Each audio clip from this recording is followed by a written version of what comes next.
In this video, we'll be taking a look at 3 NHL games happening on January 3rd, 2026, and providing you with free team picks and total picks for each one of those games, so 6 picks in total. Welcome back to Cash Out Sports. Let's dive right into it. Oh, and don't forget to subscribe and to click the bell icon to get notified as soon as these videos get released so that you have more time to plan out your bets as we provide these videos on a daily basis. I can guarantee that you'll have all the important information that you'll need on these 3 NHL games after fully watching this video.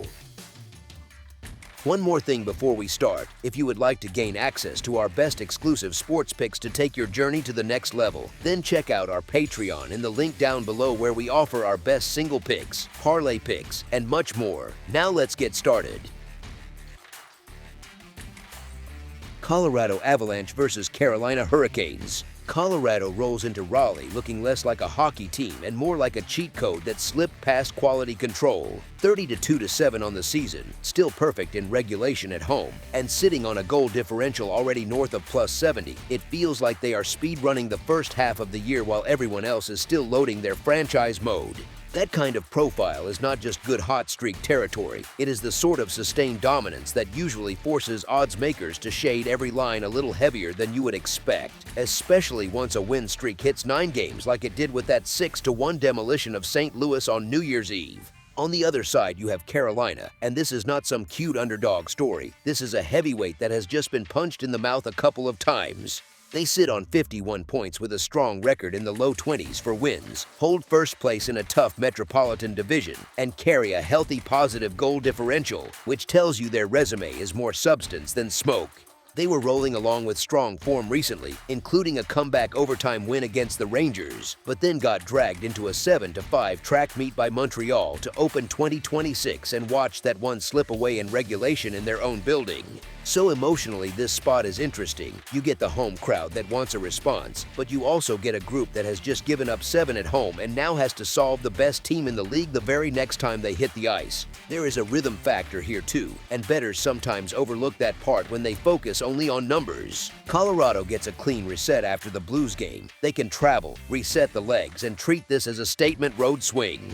Carolina, meanwhile, had to spend New Year's energy chasing up and down the ice with the Canadiens in a game that felt like a beer league scoreboard, which is a fun night for fans, but not always the ideal lead-in when the next opponent loves to punish mistakes off the rush. That tiny rest and preparation gap does not show up in the standings, but in a league where everyone can skate, those little scheduling wrinkles matter, especially when the visiting team already plays with the kind of pace that forces you to make hard decisions on every breakout. Now look at what the market is quietly saying. Most books are hanging Colorado as a short road favorite around the -140 moneyline range, which is pretty aggressive respect for a team going into one of the louder buildings in the league against a division leader that basically never gets blown out at home. At the same time, if you check the futures boards, Colorado sits as the clear Stanley Cup favorite around +400, while Carolina tends to be the next closest name in that +800 neighborhood. Those prices are not gossip, they are the betting world's way of ranking these teams right now, and they are telling you that if there is one roster trusted to go on the road and handle a contender in a tough spot, it is this Avalanche team. Honestly, when the power rankings, the futures, and the nightly moneyline all point in the same direction, you do not need to get cute and galaxy brain yourself into a corner. And there is a psychological layer that is hard to quantify but very real. Carolina already beat Colorado this season, 5-4 in a shootout at Ball Arena back in October, and that kind of memory sticks with both groups. The Hurricanes know they can hang with this monster, which should keep them aggressive, but Colorado also gets to circle this as a let's fix that game, and elite teams tend to take that sort of rematch a little personally. If you have ever played in a competitive league, you know how that goes. There is always that one loss you want back, and when you finally see that sweater again, the focus ramps up just a bit more than usual. Stack that motivation on top of their absurd form, their home invincibility that travels with them as confidence, and the gentle schedule edge, and you end up with a road favorite that still feels slightly discounted for how far ahead of the pack they have been. As our first pick for this matchup, the Colorado Avalanche on the money line as favorites is our full game side pick. The Avalanche score at a silly clip, right around 4 goals per game, and they also choke off chances at the other end, giving up barely more than 2, which is why their goal differential looks like a video game save file. Carolina sits in that next tier down offensively, above 3 goals per night but not in total mayhem territory. and they allow about 3 against, which keeps them in plenty of close, structured games even when the scoreboard gets a little noisy for a few minutes at a time. Odds makers know all of this and still hung this total at 6.5, with the under holding the heavier price while the over sits at plus money. That is the market's quiet way of saying, sure, it can get wild, but the most likely world is closer to 3-2 or 4-2 than 6-5.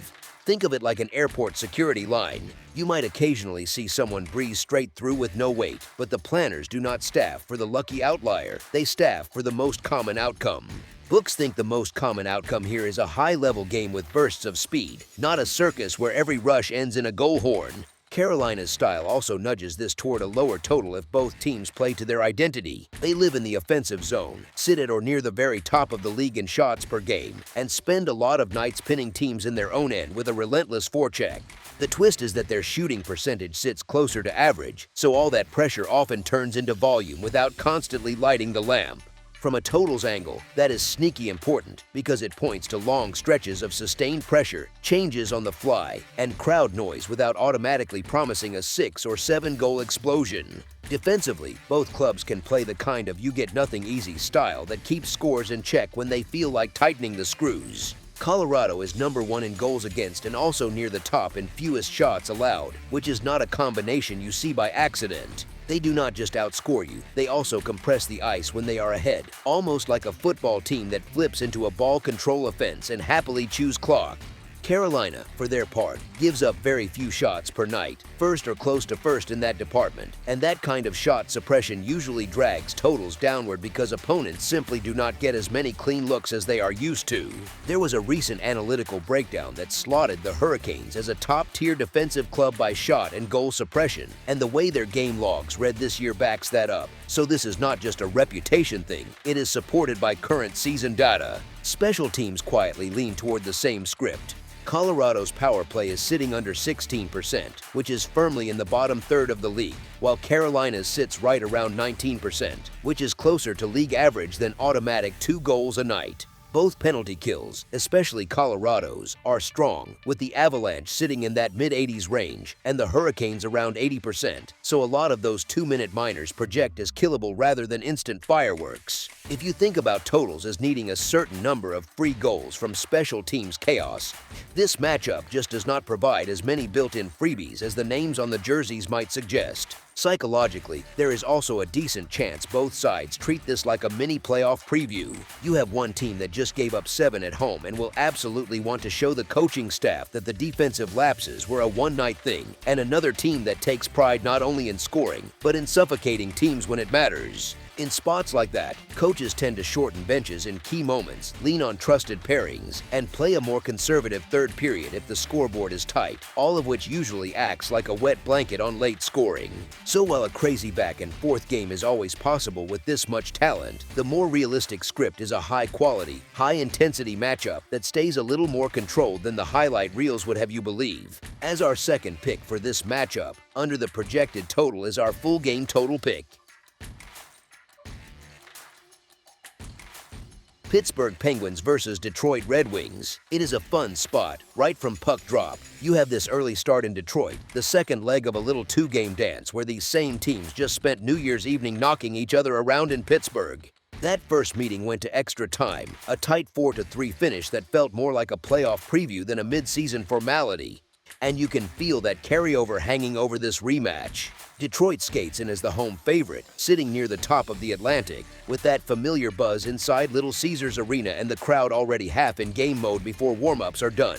Pittsburgh, on the other hand, comes in as the so-called underdog, but they are not exactly playing the role of a timid guest. Here is the thing. When you peel away the logos and the original hype, these two teams look much closer than the market price suggests. Detroit has that classic fun offensive team label, but their goal numbers tell you they are basically living on a knife's edge, scoring a lot but giving almost as much back. Pittsburgh's season has had its swings, sure, but their goal profile sits very close to level, which usually belongs to teams that are better than their record feels on a frustrating Tuesday night. They already showed in Game 1 that they are not afraid of Detroit's offense. They jumped out early, handled the waves, and still had enough left to close it out in overtime. And there is another layer that matters if you care about the spread. Special teams lean toward Pittsburgh, with a power play that feels like a meeting of artists and a penalty kill that holds its own more nights than not, while Detroit's units are good but not quite as sharp overall. In a home-and-home, that edge tends to show up even more because coaches spend 48 hours obsessing over zone entries and seam passes on tablet screens. Add in a veteran core that has seen hundreds of emotional road games, including more than a few in this very building, and you get a team that knows how to stay within touching distance even when the building tilts red for a few minutes. The books still tag Detroit as the rightful chalk, with the Wings favored on the money line and the spread shaded their way, but that number leaves the door open for a road dog that already proved it can hang and then some. As our first pick for this matchup, the Pittsburgh Penguins money line is our full game side pick. On the surface, it is tempting to expect another fireworks show after that 4-3 overtime game in Pittsburgh.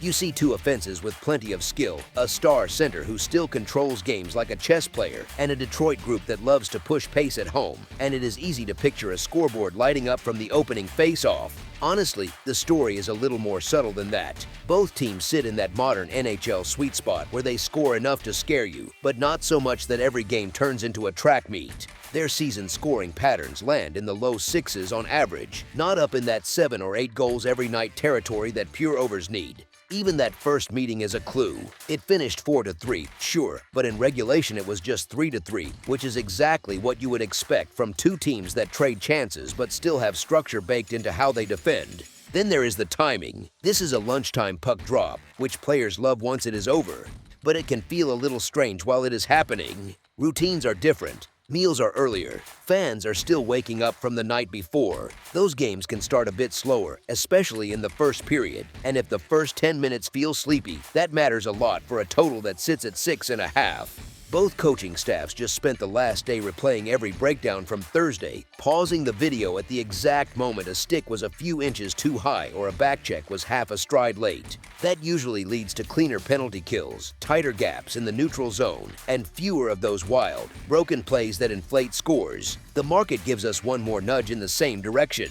Books are hanging 6.5, with the under carrying the shorter price, which tells you they expect offense, but not a total free-for-all. You can still get drama, you can still get big moments, but there is enough structure, enough familiarity, and enough adjustment baked in that asking these two to combine for 7 or more feels just a bit rich compared to how they actually play over 60 minutes. As our second pick for this matchup, under the projected total is our full game total pick. Philadelphia Flyers versus Edmonton Oilers. Picture this matchup in Edmonton, the stands buzzing, jerseys everywhere, and that slight feeling that the home fans already expect a show. You have a team built around highlight clips and superstar bursts at home, with a power play that can flip a game in a single stretch of 2 minutes. The reputation is clear. They lean on that top-end talent and those special teams to tilt the ice, and when it works, it looks effortless. The catch, and there always is one, is that when they do not get those clean looks or that early man advantage magic, the game can suddenly feel a lot more ordinary. On the other side, Philadelphia walks into a building like this with a very different personality. They are not chasing style points as much as they are trying to drag things into a fair, honest contest, shift by shift.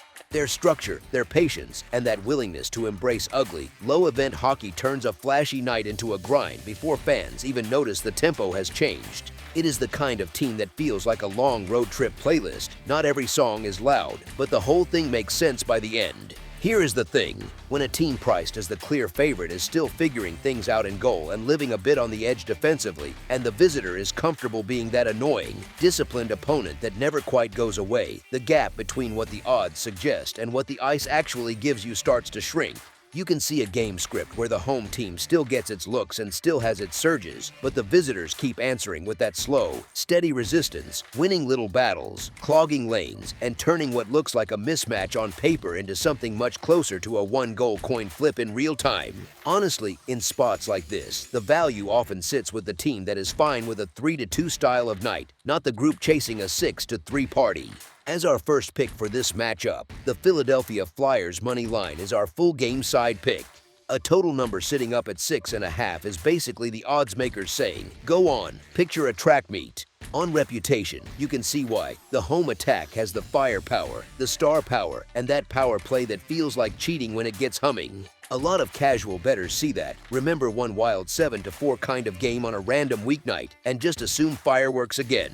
But hockey does not always follow the movie script. Recent stretches have shown this home side winning games in quieter, more controlled ways, with goaltending asked to steal big moments, not just survive. When that happens, coaches tend to lean into simpler breakouts, safer pinches, and a bit more conservative decision-making through the neutral zone.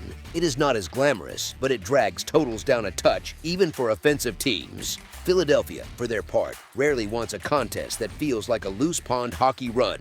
Their comfort zone is closer to those nights where you look up and realize it is still 2-1 midway through the third and both goalies have actually had time to think between chances. They use their structure, their penalty kill, and a kind of stubborn defensive pride to keep games from getting away from them.